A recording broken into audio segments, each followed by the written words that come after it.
Hey everyone, welcome back to another episode of Rich and the Bull. I'm here with my good buddy, Nick Fortune, affectionately known as the Bull. Anyway, we are here to help you think like the rich and sort out the bull so you can make smart and sound financial decisions. Today's program is all about why trusts are not only for rich people. You know, often, Nick, when I speak to people around the country, the number one feedback or statement that I get from people say, oh, well, you know, I don't think a trust is for me because I'm not a rich person. Help us understand the myths and misconceptions about trusts and who they're appropriate for. Yeah, there are a lot of myths and misnomers about trust and estate planning. First of all, it's probably the most important document that you and your family will ever do in your life. Well, so I'm sorry, it's just so for our viewers, help us understand in layman's terms, what exactly is a trust? That's a good question. So what a trust is and what a trust is versus a will. A trust speaks for you when you can no longer speak. So if you were no longer here, what are your wishes? What would you like done with your body? What would you like done for and with your children? Where does your money go? Who gets what, when, where, how much, right?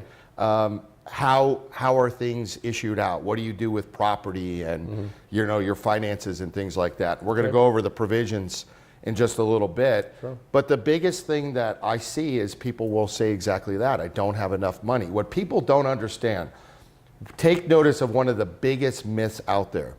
People think that if you are married and if you have checking accounts together, or if you have property together, or if you have financial services products together, that if one spouse dies, the other spouse seamlessly takes over the assets.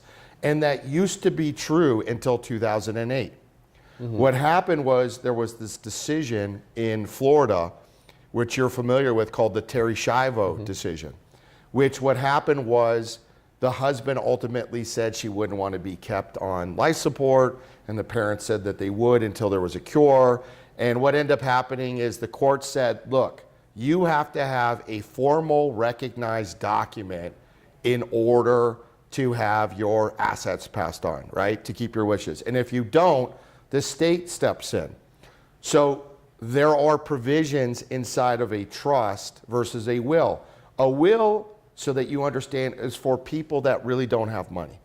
If you are, say, older and you are living off the state or Social Security, you want to be buried versus cremated, you don't want to be kept on life support or whatever, a will is great, right? You're in separate housing and things like that. You might talk about hospice and all that, right?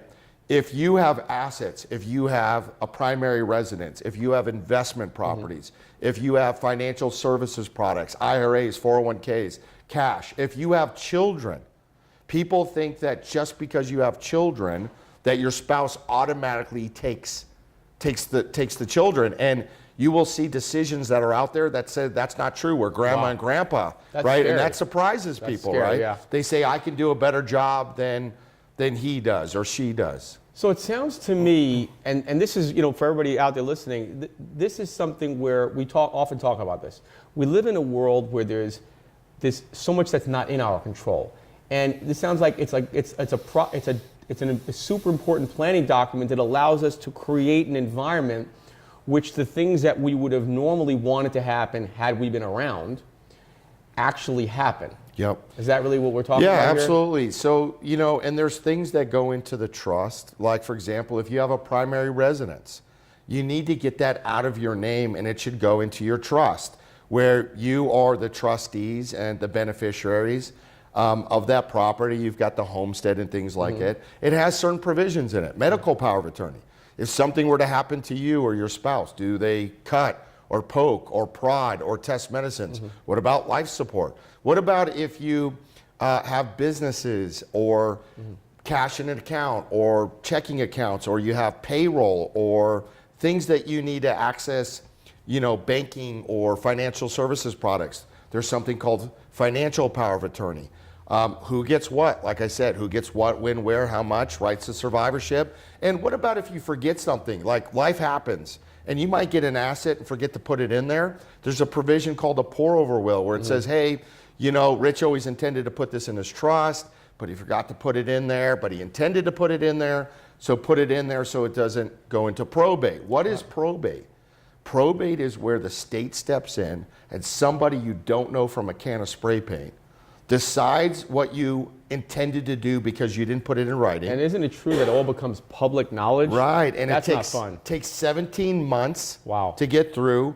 Your loved ones will not have access to cash. Well, you know who loves this plan? The lawyers, right? Lawyers love this plan. You're going to get somebody that's $400 an hour, and if you don't have the cash to pay him or her, guess what they do? They start liquidating your assets. Ouch. To That's start not good. paying it. So the things that you intended to pass on are being liquidated to pay the stranger while he tries to figure out what's going on. And remember, they don't have any incentive to do anything. And I will tell you a true story. This will blow you away. So when I was a little kid, my sister was at Disneyland. We were all at Disneyland. And all of a sudden, she just went, boom, on the ground. Helicopter comes in, takes her away, takes her to UCLA Medical Center, where she's diagnosed with spinal meningitis. Wow. Okay, now, what ends up happening is she goes to trauma and triage and all that. From that, her pancreas shut down and she ended up with juvenile diabetes. So they take her to the juvenile ward of UCLA. They put her in there and she's in there for a couple weeks on the bed on the end by the doorway. But what ends up happening is, lo and behold, who gets moved in? None other than John Wayne, Wow. the Duke himself. Now, what's amazing about John Wayne is surrounded by CPAs and attorneys and all these people around him. John Wayne had the equivalent of about $177 million in estate, but he had no estate plan. So when he finished up his estate, it took him from, I think it was 78 till almost 2000. He ended up with $183,000 to 134 heirs. Mind-blowing. Mind-blowing. And why? Because he didn't take the time to sit down and do, again, the most important document in his life. So we talk about this often, about thinking like the rich, right? And having this process to sift out, to identify all these critical facts and to go through these questionnaires, whether it's in finance or whether it's in the estate planning. And guys, I got to tell you something. You know, if you can sit there and go through and have somebody guide you, go through, have a real checklist, knowing what you should be asking, well, guess what? It doesn't have to be complicated, but you got to just put in some time up front. And what's nice about it is once you get it done, it's kind of like you're just driving the car and just moving like that a little bit. Yeah, you sleep at night. Yeah. And the nice thing, to make this transition simple, you will get what they call an estate planning questionnaire. You fill it out, yes, no, true, false, fill in the blanks. And by how you answer those questions, it tells how you want your trust created and funded. And that's the best thing. It's made simple for you. It's also tailor-made, you're saying. It's tailor-made specifically Customized, to you. right. Customized to the way that you live your life, what you want to do, your assets, your wishes, your children. And it's important. Like, for example, if you had children, maybe somebody would be a good guardian, right? They're very good with the children. But they're not going to be a good steward of money. Right. And also, what about these death benefits? When we talk about life insurance, I mean, you don't want your kid to have a whole bunch of money when they're 18 years old and it ends up in a Ferrari and predators willing to take their money and trips around the world and all that. So maybe you have, $1 million death benefit. You give some money to your kid when he's 18 to go to school. Right. Maybe 22, 23 to go to graduate school, 25 to start a business, maybe 30 to get a house. But it doesn't matter. Whatever you decide, that's what you put in writing. I'll tell you a case that you and I just worked on with my client. He said, he had everything pretty much in good order, but then there was the issue of the house where the daughter was living in this home, and my client's intention is that, look, he wants the other son to share equally. He originally said, look, I want to give the son money. The son says, no, I don't want it. But he wants to know, hey, look, you know what? These are my children. I want them to split equally. And through this process of helping them identify that, you're creating a plan for them. I got to tell you guys, it's not complicated. If you want to review what you have, if you have questions, give us a ring.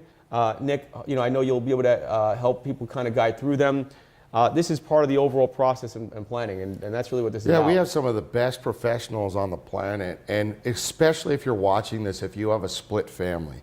That is to say, you have a mixed marriage. Your wife has kids from one prior spouse, and you do too, and you're coming together. You have to make sure that if you want certain people in your family to get certain things, you got to put it down in writing, because it saves all the bickering, the infighting, right? All the frustration and confusion and aggravation. You want to make things seamless. That's it. No fighting. Put it in writing, Makes and sense. It's going to be the best thing, stuff. guys. So, Yep. Awesome. hey, remember, we're here to help you think like the rich and sort out the bull. This is one of the most important things that you ever do in your life, is to sit down and do your estate planning. It is not for wealthy people only. It is for everybody.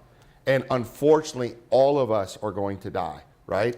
So make that transition. Make that transition seamless, okay? Like and follow us on Facebook. Subscribe to our new YouTube channel. Tell us what you like, what you don't like. One of the reasons why we brought this to you is we're commonly asked this question, and we thought it would be great to do a segment. Like and share and comment on our videos. When you do so, you'll enter in a raffle for a $25 gift card to Amazon. Stay tuned for our next episode. We're going to talk about some major things as a part of this and other issues that are hot topics.